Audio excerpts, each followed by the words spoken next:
प्रिय भगवत प्रेमियों सा प्रेम नमस्कार। दिव्य ज्ञान सागर कार्यक्रम में आपका हार्दिक स्वागत है। आज का हमारा विषय है ध्यान करने के लिए अपने आसन को भी दृढ़ करना।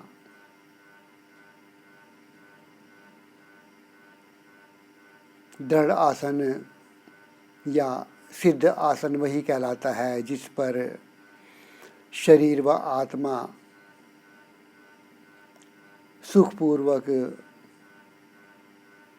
कुछ समय के लिए स्थित हो जाए। हमारे बैठने के लिए आसन कोमल, सुंदर, विस्तृत और सब ओर से बराबर और पवित्र होना चाहिए। आसन पर पद्मासन, स्वस्तिकासन या सुखासन पर ध्यान के उत्तम परिणाम प्राप्त हुआ करते हैं। अतः इन उत्तम परिणामों को प्राप्त करने के लिए हमें अपनी गर्दन, कमर, रीढ़ की हड्डी, गर्दन, सिर आदि बिल्कुल एक सीध में ही रखने चाहिए।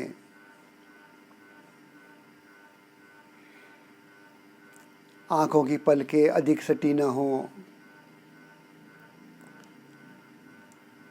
हमारे मुख के ऊपर नीचे के होंठ भी आपस में सटे ना हों, परंतु खुले भी ना हों, मात्र स्पर्श करते हुए हों। मुख के भीतर के दांत आपस में किसी भी दशा में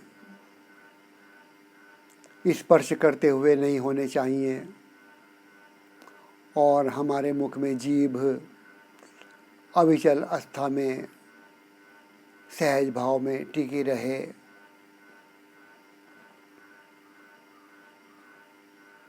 ऐसी स्थिति में बैठने पर हम ध्यान को सफलतापूर्वक सिद्ध भी कर सकते हैं, दृढ़ भी कर सकते हैं। जिन लोगों को कमर में, कंधों में, कोहनियों में, कलाइयों में, घुटनों या टखनों आदि में किसी प्रकार की भी बैठने में कोई पीड़ा होती है, तो वे इन स्थानों पर तिल आदि के तेल की मालिश नित्य किया करें और बैठने का अभ्यास भी 5 मिनट से प्रारंभ करते हुए कम से कम 1 घंटा 20 मिनट तक बैठने का अभ्यास कर लें। प्रयत्न शैथिल्या अनंत समापत्तिभ्याम, अर्थात प्रयत्न की शीलता यानी सुख का अनुभव करते हुए हमें उन भगवान शेष जी का विचार करना है जिन्होंने अपने 1000 मुख वाले फन को तो भगवान विष्णु के ऊपर छाया के रूप में स्थित कर रखा है और अपने पीछे के शरीर को कुंडली बनाकर एक शैया के रूप में स्थित कर रखा है, जिस पर भगवान विष्णु लेटे हुए अपने आत्मस्वरूप का ध्यान व चिंतन कर रहे हैं। अर्थात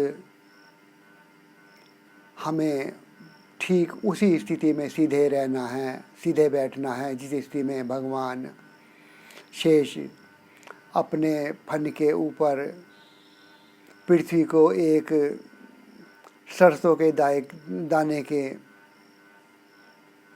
बराबर अपने मस्तक पर रखे हुए हैं और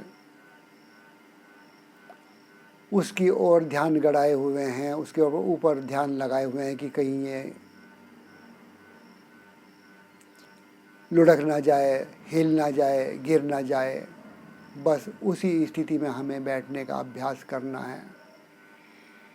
इस तरह से बैठने का अभ्यास करने से हमें 3 लाभ मिलते हैं। एक हमें स्वतः ही भगवान विष्णु का ध्यान भी हो जाता है, भगवान शेष जी का भी ध्यान हो जाता है। साथ ही यह भी क्रिया हो जाती है कि भगवान शेष ने पृथ्वी को कितनी सावधानी से एक छोटे से राई के दाने के समान अपने मस्तक पर रख रखा है और उसी पर ध्यान लगाए हुए हैं। यदि हम इस प्रकार का आसन दृढ़ कर लेते हैं तो हमें बाद में इसके बहुत ही सुंदर और उत्तम लाभ और अनुभव प्राप्त होंगे। एक ध्यान रखने वाली बात और यह भी है कि हमें सदा ध्यान पूरब की ओर मुख करके बैठ के ही करना चाहिए, क्योंकि पूरब की ओर से ही हमें उत्तम परिणाम प्राप्त हुआ करते हैं। बस आज इतना ही। नमस्कार।